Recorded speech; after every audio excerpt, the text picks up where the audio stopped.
नमस्कार, शंखनाद न्यूज चॅनलच्या बातमीपत्रात आपल्या सगळ्यांचं स्वागत आहे। सुरुवातीला पाहणार आहोत मुख्य बातम्या। वैदिक काळापासून महिलांना शस्त्र आणि शास्त्र अध्ययन, कला आणि कौशल्याचे प्रशिक्षण देऊन त्यांना प्रगत आणि परिपक्व करण्याची संस्कृती आपल्याला भारतीय दर्शनात दिसून येते। सर्वे सुखीन संतु या तत्वावर आधारित भारतीय तत्वज्ञान स्त्रीला महत्त्वपूर्ण स्थान देते, असे मत भारतीय स्त्री शक्तीच्या राष्ट्रीय उपाध्यक्ष आणि प्रमुख वक्ता म्हणून नयना सहस्त्रबुद्धे यांनी त्यांच्या संबोधनात व्यक्त केले। समाजातील विविध क्षेत्रात सक्षमपणे कार्य करणाऱ्या आणि देशाच्या विकासात महत्त्वाची भूमिका बजावणाऱ्या महिलांचे नेत्री संमेलन महिला समन्वय आणि संघमित्रा सेवा प्रतिष्ठानाच्या वतीने आज स्थानिक रेशीमबाग येथील महर्षी व्यास सभागृहात आयोजित करण्यात आले। यावेळी भारताचे महिला विषयक चिंतन या विषयावर त्या बोलत होत्या।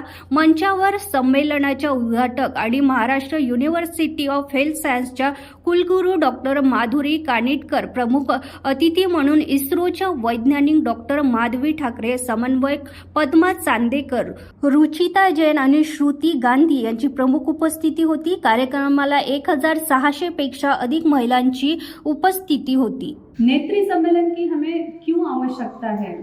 हम हर साल महिला दिन मनाते हैं, हमें महिला दिन भी मनाने की क्यों ज़रूरत पड़ रही है? जैसे कि हमने थोड़ी देर पहले सुना है कि हमें कंपटीशन नहीं करनी है, मेल फीमेल के बीच में कोई कंपटीशन नहीं है, हमें किसी के साथ में अपनी तुलना नहीं करनी है, बट हमें जो अपॉर्चुनिटीज़ मिल रही है वो अपॉर्चुनिटीज़ इक्वल मिलनी चाहिए। आज हर ऑर्गेनाइजेशन में अगर आप जाके देखोगे तो वहाँ पे आपको ये जो तफावत है, जो अगर रेशो देखो तो वो रेशो में तफावत वैसे ही मिलेगी। जब हम स्टेम की बात करते हैं, जहाँ पे science, technology, engineering and mathematics आता है, यहाँ पे भारत का अगर 2023 का अगर आंकड़ा हम देखें तो यहाँ पे 43% महिलाएं जो है, लड़कियाँ जो है स्टेम में रजिस्टर तो कर रही है, लेकिन उसके बाद में जो परसिवरेंस है वो वहाँ पे नहीं हो रहा है। 43% का नंबर काफ़ी बड़ा है। अगर आप बाकी देशों के कंपैरिजन में भारत की अगर तुलना करते हैं तो वो काफ़ी बड़ा नंबर है, बट यही नंबर आगे जाके जो पर्टिकुलर क्षेत्र है वो क्षेत्र में वो नंबर एकदम कम होता जा रहा है। अभी जैसे अगर हम बात करें तो अगर हायर जितनी भी डेजिग्नेशन है, जहाँ पे डायरेक्टर पोस्ट है, जहाँ पे चेयरमैन पोस्ट है, ये सारे पोस्ट अगर देखें तो वहाँ पे महिलाएं नहीं दिखती हैं। बट उसके अगेंस्ट में मैं अगर, ये तो हमारा एक पॉइंट हुआ, उसके अगेंस्ट में मैं दूसरा पॉजिटिव पॉइंट भी रखूँगी कि फोर्ब्स ने अभी जो स्टडी किया है और वर्ल्ड की मोस्ट पावरफुल लेडीज़ का जो सर्वे किया है, उसमें भारत की माननीय निर्मला सीतारमण अर्थ मंत्री जो है वो 32 नंबर पे है।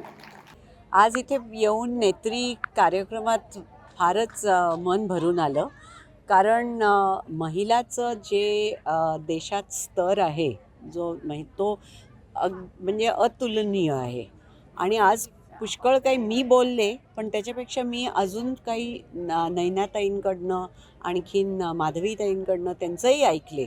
आणि आपल्याला हे दोन्ही सांभाळणं पाहिजे। जसं तुम्ही म्हणलात की रणभूमी आणि कुटुंब, आज रणभूमी कुटुंबात आणावी लागणार आहे आणि प्रत्येक नारीला, प्रत्येक स्त्रीला आपली संस्कृती सांभाळण्याचं जे जबाबदारी तिच्यावर आहे ती सिरियसली घ्यावी लागेल। तेव्हाच आपला देश भारत विकसित जो होणार, आपण बघतोय की विकसित भारत ॲट 2047 हा जो हे जो स्वप्न आपण पाहतो, तर त्याची काबिलियत किंवा त्याची क्षमता एक नारीमध्येच आहे। आणि अजून एक दुसरी गोष्ट जी आज खूप चांगल्यात आली की समन्वय किंवा समतुल्य दोघांचं इंटरडिपेंडंट राहणं हे गरजेचं आहे। आणि त्याच्यात मला ते फार पटलं, कारण स्वतः माझे मिस्टर मिलिटरीत होते आणि त्यांनी जे प्रोत्साहन आम्ही दोघांना एकमेकांना दिलं, त्यामुळे त्यांनी एक आमच्या दोघांमध्ये आम्ही एक हे नारा बनवला होता, grow together without growing apart. आणि मी पुष्कळ ह्याच्यात मी ते सांगितलेलं आहे आणि ते आज खरं आहे की we have to grow together without growing apart, तेव्हाच आपला देश पुढे जाईल। संघमित्रा सेवा प्रतिष्ठानानं नारी ते नारायण हा जो एक महिला समन्वय त्यांनी त्या निमित्तानं साधला आहे. अत्यंत चांगला असा कार्यक्रम म्हटला पाहिजे, कारण आपल्या समाजामध्ये ज्या काही गोष्टी आहेत, म्हणजे ज्याला आपण म्हणतो की एक नारी म्हणजे नक्की काय, तर नारी म्हणजे काय, तर नारी म्हणजे धर्म, नारी म्हणजे प्रेम, नारी म्हणजे धाडस, नारी म्हणजे दया. ह्या ज्या सगळ्या गोष्टी आहेत, ह्या जेव्हा एखाद्या नारीमध्ये जागृत होतात तेव्हा त्या नारीचं नारायण होतं. आणि ते जागृत करण्यासाठी असणारं हे सेशन आहे. आणि मला वाटतं त्यासाठी एक संघटित शक्तीसुद्धा गरजेची आहे आजचा समाज जर बघितला तर. आणि हे सर्व आज इथे होतं आहे. हे अगदी सुरुवातीचं पाऊल आहे. ही एक पुढे मोठी चळवळ असेल आणि त्या चळवळीसाठी, त्या चळवळीत आपलाही खारीचा वाटा असावा, आपला सहभाग असावा, म्हणून मी आज इथे आली आहे. मॅडम, देशाच्या प्रगतीत महिलांचं योगदान जे आहे ते संपूर्ण जग बघत आहेत. तुमचा स्वतःचा अनुभव काय म्हणतो? कुठे बघता तुम्ही महिलांना? काय महिलांचं प्रचंड मोठं योगदान आहे. गेल्या काही दशकांमध्ये आपण पाहतो की हे प्रमाण खूप वाढलं आहे. म्हणजे आपण इतिहासापासून काही विशिष्ट महिलांची नावं घेत येतो, पण आता अगदी आपल्या गल्लीत, आपल्या घराच्या बाजूला राहणाऱ्यासुद्धा असंख्य महिला आपल्या आपल्या पद्धतीनं हे मोठ्या प्रमाणात योगदान देतात आहेत. म्हणजे प्रत्येक आई ही तर घरातलं तिचं योगदान राहिलेलंच आहे. ज्या घरात आई आहे त्या घरात स्त्रीचं सर्वात मोठं योगदान असणार आहे. पण त्याच्या पलीकडचं जे आपण सामाजिक क्षेत्रातलं जे एक योगदान म्हणतो, ते योगदान देणाऱ्याच बायकांचा आकडा मोठा आहे. मात्र तो त्याहूनही जास्त वाढला पाहिजे. तो वाढला पाहिजे म्हणजे त्याच्याबद्दलची जाणीव पाहिजे, त्याच्यासाठीचा एक आदर पाहिजे. आणि ज्याला एक म्हणतो की एक इक्वॉलिटी पाहिजे. ती जी ताकद आहे, ती जी शक्ती आहे, ती खरंच फक्त शब्द म्हणून नाही, तर खरंच त्याची जाणीव समाजात प्रत्येकाला पाहिजे. प्रत्येकजण म्हणजे कोण, फक्त पुरुषच नाही, तर स्त्रियांनासुद्धा त्यांच्यातली आणि त्यांच्या बाजूच्या स्त्रीमधली त्या शक्तीची जाणीव असणं गरजेचं आहे. अतिशय उल्हास निर्माण करणारा, आनंद देणारा आणि उत्साहवर्धन करणारा असा हा अनुभव आहे. मला नक्कीच हे सांगावंसं वाटतं की या रेशीम बागेच्या हेडगेवार स्मारक स्मृतीचा जो परिसर आहे, हा परिसरच मुळात संपूर्ण भारताला ऊर्जा देणारा आहे. आणि या परिसरात व्यासमहर्षी च्या नावाने जे एक भलं मोठं प्रेक्षागार आहे, त्या प्रेक्षागारात आम्ही जवळपास 1600 महिला विविध क्षेत्रात आपल्या कामाचा ठसा उमटवणाऱ्या अशा इथे एकत्र झालो होतो. तुम्हाला एक सांगते की या सर्व विचारविमर्शातून स्त्री आणि पुरुष यांच्यात समन्वय असावा, या दोघांमध्ये संतुलन असावं आणि नात्यांची जडणघडण असावी, यावर भर देण्यात आला. याच विचाराला थोडंसं पुढे नेत मी म्हणेन की भारतीय संस्कृतीमध्ये गुरु आणि शिष्य यांचा संबंध कसा असावा याबद्दलचा एक श्लोक आपण नेहमी म्हणतो. तोच श्लोक खरं तर या ठिकाणी देखील लागू होतो. म्हणजे नवरा बायको, आई वडील, भाऊ बहीण या दोघांनी मिळून म्हणण्याचा हा खरं तर श्लोक होऊ शकतो. ओम सहना भवतु, आपण सगळे एकत्र राहू, दोघे एकत्र राहू. ओम सहनौ भुनक्तुम, दोघेही उपलब्ध असलेल्या संसाधनांचा एकत्र वापर करू. सहवीर्यम करवावहै, म्हणजे दोघेही मिळून आपला पराक्रम सिद्ध करू. तेजस्विना मधितमस्तु, दोघंही मिळून तेजस्वी होऊ. मा विद्विषावहै, दोघांमध्ये कुठल्याही प्रकारचा विद्वेष नसावा. ओम शांती शांती शांती, म्हणजे मनाची शांती असावी, तनाची शांती असावी आणि बुद्धीची आणि आत्म्याचीही शांती असावी. अशा या 3 शांतींचा अर्थ आहे. आणि तेच नेमकं या नात्यामध्ये देखील आवश्यक आहे. स्त्री आणि पुरुष हे एकमेकांना पूरक आहेत आणि स्त्रीच्या शक्तीशिवाय या जगाचं कामच पुढे चालणार नाही. यातला एक विचार आणखीन एक पाऊल पुढे नेऊन मी सांगते की प्रत्येक प्राण्याच्या शरीरात असलेल्या कोशिकेमध्ये मायटोकॉन्ड्रिया नावाचं जे शक्ती निर्माण करणारं युनिट असतं, त्याला power house of the cell असा इंग्लिशमध्ये म्हणतात, ते आपल्याला आईकडून मिळतं. जय श्री राम, मैं लीना सोइंदे, नागपुर महानगर सहसंयोजिका। बहुत ही सुंदर एक्सपीरियंस रहा है। सभी आयामों के, सभी तरह के, सभी प्रोफेशन के सभी महिलाएं यहाँ पर जो एकत्रित हुई है, एक ग्रुप बनाकर जो आगे भी बहुत अच्छे से काम होने वाला है। तो यहाँ पर जो मेन मोटिव इसका था कि सभी महिलाएं, अब ये 1975 में महिला विकास के लिए जो भी कार्य शुरू हुआ और जो 2025 में अभी इसको जो 25 साल पूरे होने वाले हैं, 50 साल पूरे होने वाले हैं, इसके उपलक्ष्य में ये जो भी वर्किंग हो रहा है कि महिलाओं के लिए जो स्पेशली काम किया जा रहा है उसमें अभी हम लोग कहाँ कौन से स्तर पर है ये जानने के लिए, और हमारा ये जो स्तर अभी बढ़ा हुआ है तो ये कितने सुंदर तरीके से फूला हुआ है और इनको जब हम बढ़ाते हैं तो उसको हम और अच्छे तरीके से कैसे कर सकते हैं, ये सारा इसके पीछे का मोटिव है। और ये जानने को मिल रहा है, मतलब ये तो मोटिवेशनल बहुत अच्छे से होता है हर बार कि महिलाएं सशक्तिकरण होना चाहिए, और वो जब सशक्त होती है तब वो कितना अच्छे से बुलाती है। तो जब वो लेफ्टिनेंट माधुरी मैम आई है, बड़े बड़े लोग यहाँ पर जो आए हुए हैं, उन सबको देखकर वही सब मोटिवेशन आ रहा है कि हाँ, मतलब भले ही इतने छोटे इसमें से निकले हुए लोग हैं लेकिन वो आज इतने बड़े इस पर पहुँचे हुए हैं, इतने अच्छे स्तर पर पहुँचे हुए हैं। तो एक महिला सब कुछ कर सकती है, वो वहीं बताने की और सबको समझाने की कोशिश कर रहे हैं। तो बहुत सभी हम लोग दुर्गाएं जो है इससे बहुत अच्छे से मोटिवेट हुए हैं, और हम यही जो उपदेश है सबको सब तक पहुंचाने की कोशिश करेंगे, समाज में पहुंचाने की कोशिश करेंगे, ताकि ये हम दुर्गाओं को मोटिवेट कर सकें और सबको सामने ला सकें। जय श्री राम। मैं रोशनी सोनी, दुर्गा वाहिनी संयोजिका, नागपुर महानगर से। नेत्री सम्मेलन में आके हम लोग ने एक बहुत बड़ा और अच्छा एक्सपीरियंस मिला है।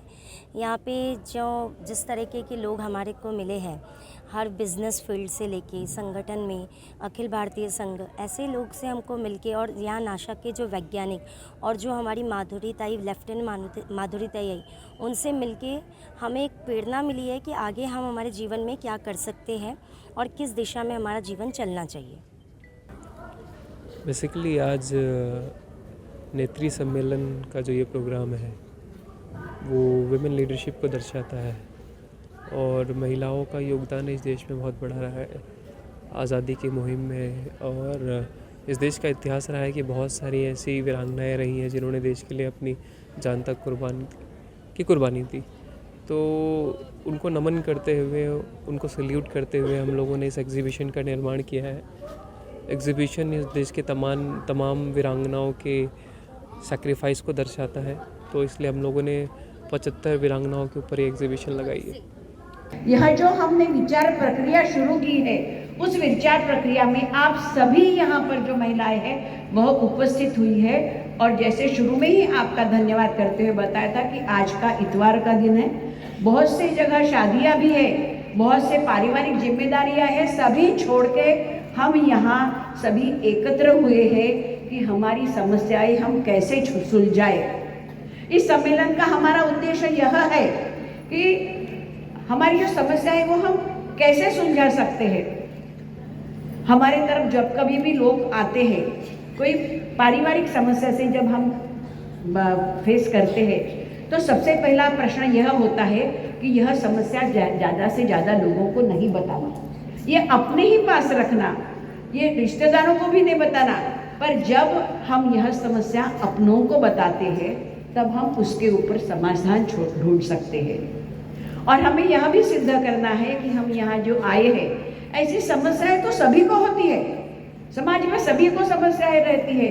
किसी हर एक घर में हम बोलते हैं कि घरोघरी मातीच्या चुली, हर एक घर में एखादा कोई व्यसनाधीन रहता है, कोई स्वभाव से माने रागीट रहता है, या कोई नहीं कमाने वाला रहता है, कोई व्याधि से ग्रस्त रहते हैं। ये सब समस्या हम जब तक खुलकर अपनों से बात नहीं करेंगे, अपनों से सलाह नहीं लेंगे, तब तक ये समस्याएं सुलझने वाली नहीं है। भले वो समस्या समाज के लिए हो, भले वो समस्या राष्ट्र के लिए हो या परिवार के लिए हो, परंतु आज का ये आयोजन जो है वो आयोजन हमें हमारी विचार प्रक्रिया शुरू करने के लिए है। और उसमें हमें सबसे पहले यह सोचना है कि यह तो शुरुआत है। इस शुरुआत में आज हम एकत्र आए हैं, एक दूसरे का परिचय करेंगे। हर एक यहाँ पर जो आई है वो अपने अपने क्षेत्र में काम करने वाली है, कुछ ना कुछ जिम्मेदारियाँ निभाने वाली है। तो यह जिम्मेदारी का जो हमारा दायरा है वो हम और जरा बड़ा कर देंगे, और अपना जो कर्तृत्व है, आप सबका जो कर्तृत्व है, वह कर्तृत्व हम हमारे क्षेत्र के लिए उपयोग करेंगे उसका, यह मैं आपको रिक्वेस्ट करती हूँ। हम यहाँ इकट्ठा आएंगे, जितनी भी समस्याएं, जितने भी सवाल पूछे गए वो अलग अलग क्षेत्र के लिए पूछे गए हैं। तो अनुवर्तित हमारी जो प्रक्रिया होगी इसमें यह होगा कि हम समितियाँ करेंगे, अलग अलग क्षेत्र की समितियाँ करेंगे, मैंने भौगोलिक तरीके से भी करेंगे और विषय की दृष्टि से भी करेंगे, और उस दृष्टि से समस्याओं का समाधान हम कैसे कर सकते हैं इसके ऊपर विचार होगा। तो अभी आपको जो बताया गया है कि सवाल जो पूछे गए थे उन सवालों का हम आपको, अगर आप पूरे आगे फॉलोअप करेंगे या लिख के देंगे तो हम आगे कर सकते हैं। पर मुझे इतना ही बताना है कि हम जो चाहते हैं, ऐसा एक बताया गया है कि जो हम चाहते हैं वैसा बर्ताव हमने खुद में करना चाहिए। हमने समाज में जो परिवर्तन हम चाहते हैं, आज हमारी संख्या कम नहीं है। पूरे नागपुर में सब छोड़ के ये विचार मन में आया है कि मुझे कुछ राष्ट्र के लिए करना है, समाज में परिवर्तन करना है, इसलिए मैं सम्मेलन में ये आती हूँ। यह आने वाली महिलाओं की 1800 या 1600 संख्या जो है ये कम नहीं है। इतनी भी महिलाएं हम एकत्र अगर इकट्ठा आती है तो निश्चित रूप से नागपुर का सामाजिक जीवन बदलना, वैचारिक जीवन बदलना बिल्कुल कठिन नहीं है। यह मैं आपको विश्वास दिला देती हूँ। सिर्फ और सिर्फ आपके सहकार्य की ज़रूरत है। आप अगर सब सहकार्य करेंगे और दिल से निश्चित रूप से विश्वास करेंगे कि क्योंकि अभी तक समस्या इतनी गहरी हो चुकी है की आपण जसं म्हणतो ना की अगदी आग आता जाळ आपल्यात अगदी नाकातोंडात पाणी जायची वेळ आलेली आहे। समाज में इतनी बुराइयां आई है, इतने माने विपरीत परिस्थितियां निर्माण होती जा रही कि हमारे उस दिन हमारी बैठक में, स्वागत समिति की बैठक में विषय निकला था कि बच्चों के बारे में हम विचार करते हैं कि बच्चे कहाँ तक मोबाइल के बारे में विचार करते हैं। इतने असंख्य विषय हमें हमारे समाज के सामने आते हैं। शादी के बाद जल्दी शादियाँ क्यों टूटती है, शादी के बाद क्यों समायोजन ठीक से नहीं हो पाता, क्यों हम हमारे घर में आने वाली लड़की को अच्छे से नहीं रख सकते, क्यों हमारी लड़की नहीं रह सकती, क्यों हमारे यहाँ सीनियर सिटीजन्स को घर में ठीक से नहीं रखा जाता, या उनकी समस्याएं क्यों होती हैं।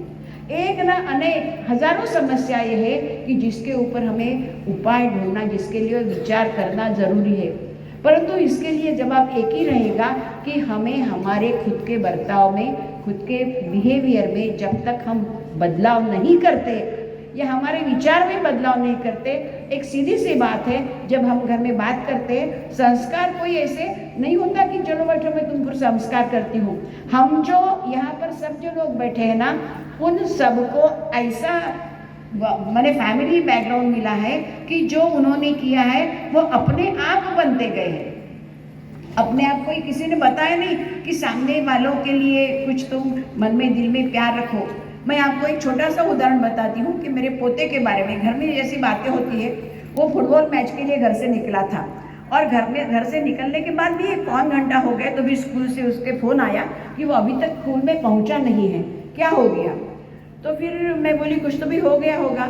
और जब उसने वापस आने के बाद मैंने पूछा कि क्यों, तुमको देर क्यों हो गई थी, तो वो बोले कि वो पांडे लेआउट के वहाँ एक बोले दादाजी गिर गए थे, उनको बहुत चोट आई थी, मैंने उनको उठाया, बाजू में बिठा के पानी वगैरह पिलाया और डॉक्टर के पास पहुँचा के फिर मैं स्कूल पे गया। मुझे बहुत खुशी और अभिमान इस बात का हुआ कि ये सब बातें बच्चों में अपने आप आ जाती हैं कि सामने कोई अगर दुखी व्यक्ति रहा तो उसको उठाओ, ऐसा बोलने की ज़रूरत नहीं पड़ती, अपने आप अपने बच्चे वो काम करते हैं।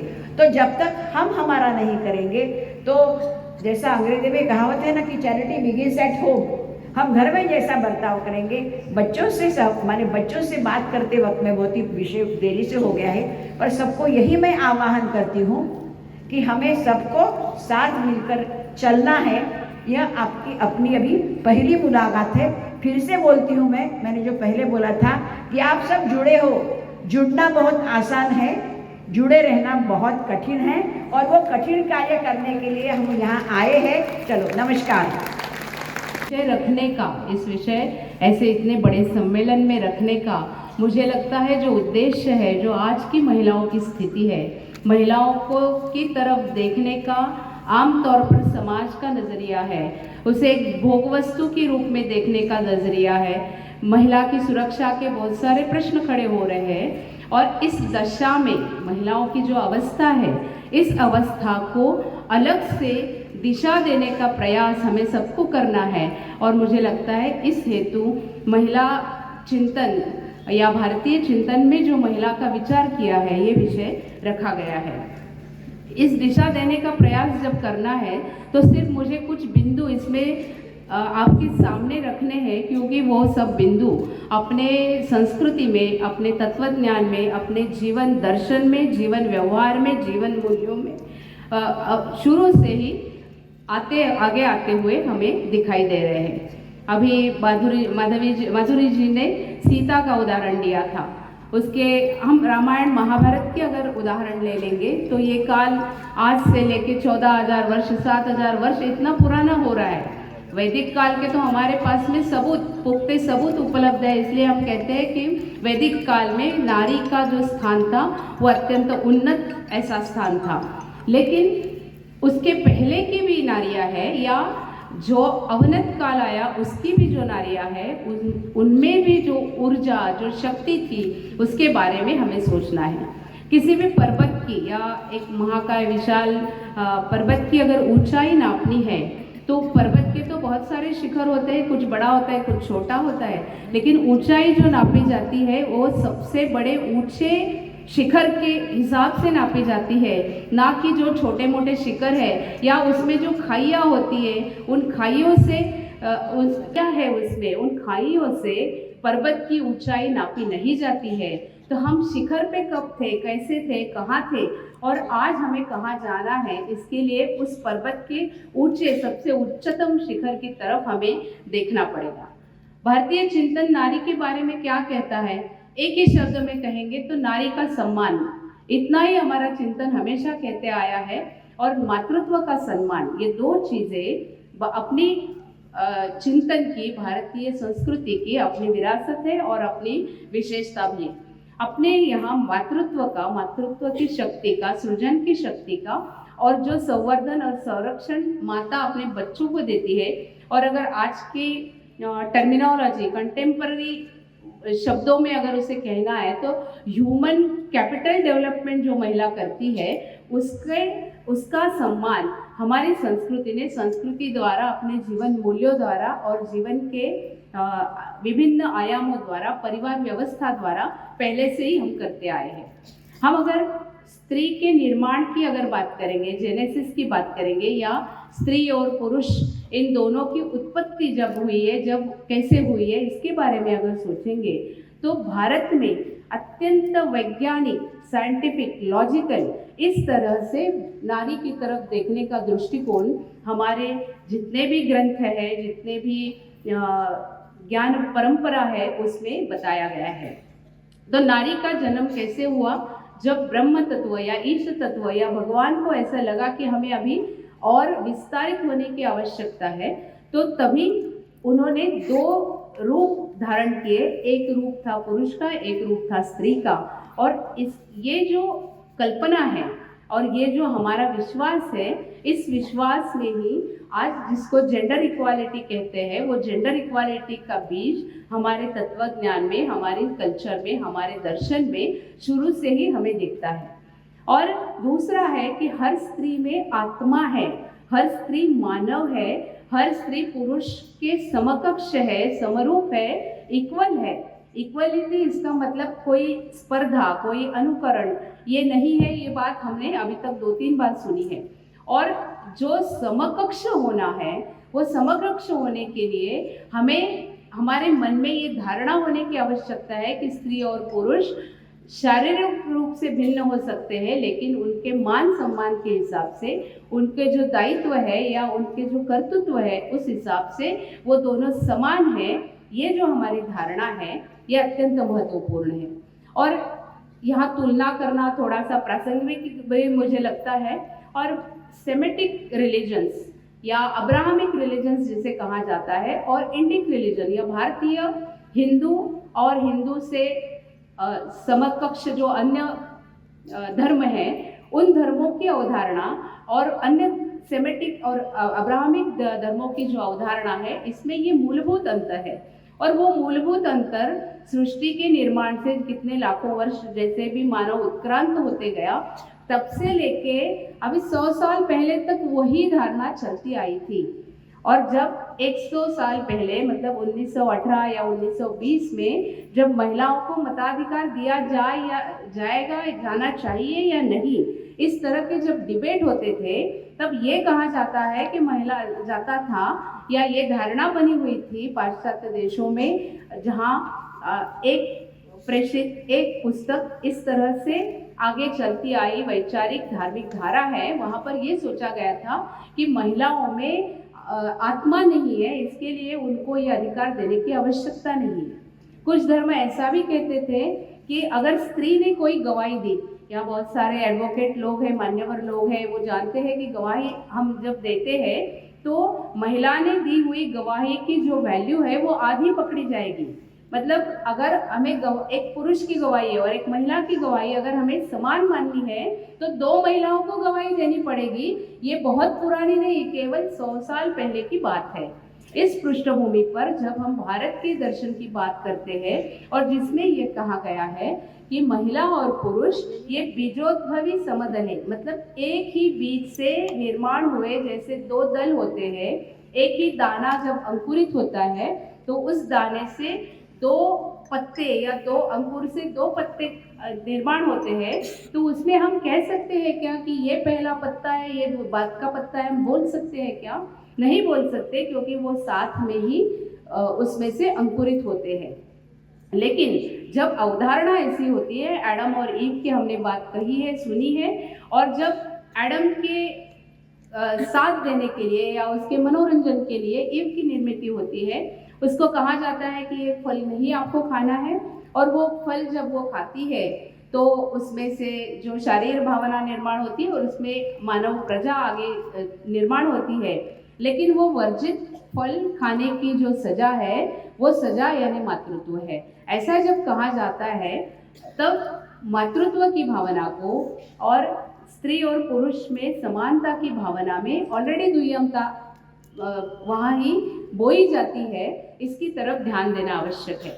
और जो मैंने जैसे कहा ना कि पर्वत की ऊंचाई जब ऊंचे शिखर से नापी जाती है, जो वैदिक काल हम मानते हैं कि जो सबसे आदर्श काल भारतीय सांस्कृतिक विरासत इतिहास में या अपने धर्म के जीवन व्यवस्था के जीवन चक्र के इसमें जो सबसे उन्नत काल माना जाता है, उस काल के हजारों वर्ष पहले भारत में महिला का ये स्थान था।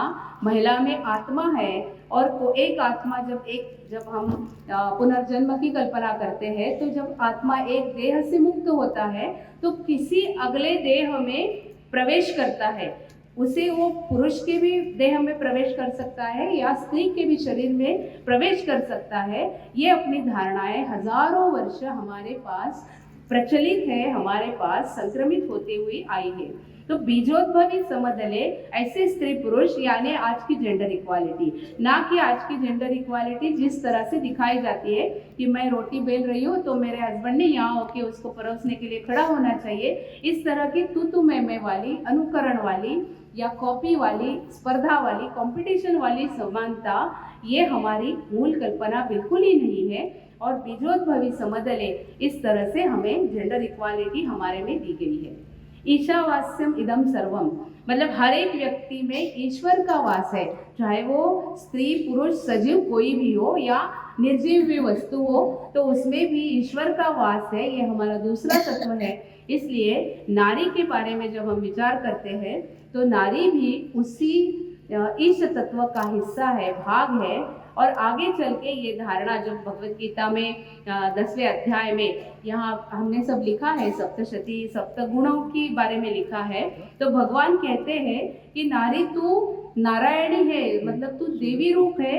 क्यों देवी रूप है? कि आप जैसे हम कल्पना करते हैं कि नारी अष्टभुजा है और उसको एक किसी मखर में बिठाया गया है, इसलिए नहीं।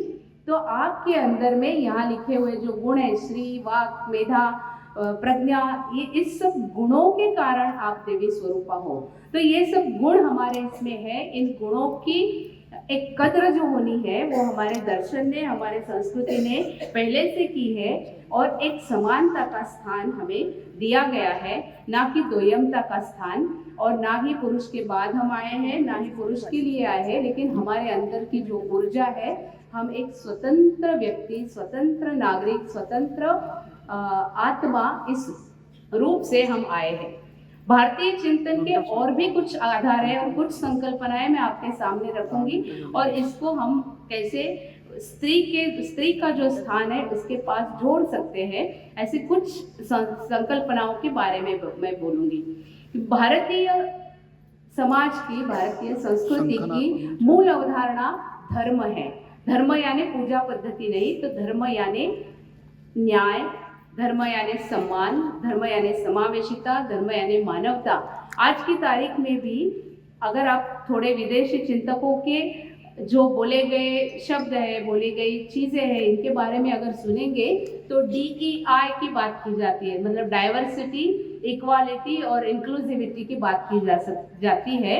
और ये DEI ये हमारे धर्म नामक कल्पना के अंतर्गत पिरोते हुए हमारे जीवन व्यवहार में आती है। और धर्म इसका मतलब न्याय है, सम्मान है और समावेशिता है। सबको साथ लेके जाने का, आगे जाने का जो हमारा नजरिया है वही हमारा धर्म है। और अपनी परिवार कल्पना या परिवार ये एक मूल एकक है। इस मूल एकक में इन चारों पांचों गुणों का प्रस्फुटीकरण या उसका उपस्थित रहना हम देख सकते हैं, हम उसको निभाते रहते हैं, तो और मुझे उसके बारे में बोलने की आवश्यकता नहीं। आध्यात्मिकता ये हमारा मतलब अंतरंग ऐसा एक सद्गुण है, ना कि हम भोगवादी है। ज़्यादा से ज़्यादा भोग करने से के बजाय त्याग से हमारे व्यक्तित्व की और हमारे समाज की, हमारे राष्ट्र की उन्नति होने वाली है। ऐसे सोचने वाले, ऐसे आध्यात्मिक भाव मन में रखने वाले ऐसा भारतीय समाज है और भारतीय चिंतन का ये और एक आधार है। तीसरा आधार है हमारा चिंतन एकात्म चिंतन है, वो विभेदात्मक चिंतन नहीं है। जब हम आज के भी या आज के पहले 200 वर्ष जो नारी आंदोलन विश्व भर में चल रहे हैं उसके बारे में भी अगर सोचेंगे तो हम देखते हैं कि विभेदात्मक सोच बड़े पैमाने पे नारीचे नवं रूप प्लस एक 10वं रूप आज घडलं आम्हाला की आमच्या ज्या आजच्या प्रमुख पाहुण्या होत्या त्या म्हणजे लेफ्टनंट कानेटकर आणि खरंच ऊर्जा देणारी त्यांनी आज भाषण दिलं आणि त्यांच्या ऊर्जेने आम्ही इतके ओतप्रोत झालो आहे की येणाऱ्या काळात जे नरेंद्रभाई मोदींनी 33% आरक्षण आम्हाला दिलेलं आहे, खरंच आज आम्हाला गर्व होतो की लेफ्टनंटपासून तर राष्ट्रपतीपासून तर सगळ्या फील्डमध्ये आज महिलांचा जो सहभाग आहे। आणि दुसऱ्या पाहुण्या तर आमच्या इस्रोच्या सायंटिस्ट ज्यांनी त्या चांद्रायणचा लेन्स बनवला, चंद्र आज आपण पाहतो आहे, तो लेन्स बनवणारी जी महिला आहे ती नागपूरची आहे, याचा आम्हाला गर्व आहे। आणि या सगळ्या ऊर्जा घेऊन आज सगळ्या महिला आपापल्या क्षेत्रात खूप चांगलं काम करते अशी मला पूर्ण विश्वास आहे। त्याचबरोबर आजच्या या काळामध्ये पूर्ण जगभरात जे महिलेचं स्थान आहे ते मोठं करून देण्याचं काम आज या महिला संमेलनाने केलं आहे। आणि खरंच जिथे म्हटलं जायचं की भारतीय महिला कमजोर आहे, कमजोर नाही आहे, ती नेहमी आपलं घर मूल बाळ सांभाळून मात्र या देशासाठी काय काय करते हे मात्र हे आजचं संमेलन दर्शवत आहे।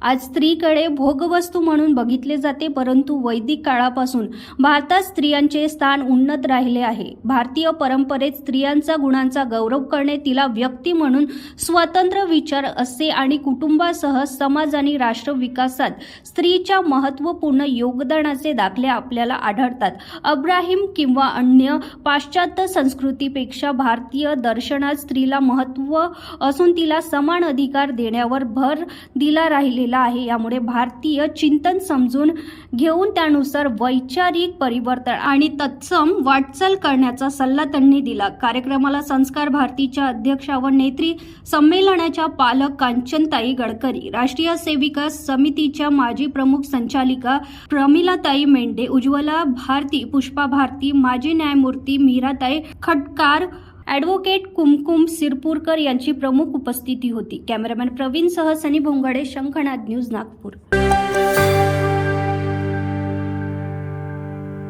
गहनों से ऐसे सजे सजाए। इस गणेश उत्सव और महालक्ष्मी पूजन पाइए 35% off on making charges of 22 carat 916 hallmark jewellery. Renuka jewellers, Aman imperial, Anantnagar bus stop, Nagpur. Renuka jewellers, Renuka jewellers.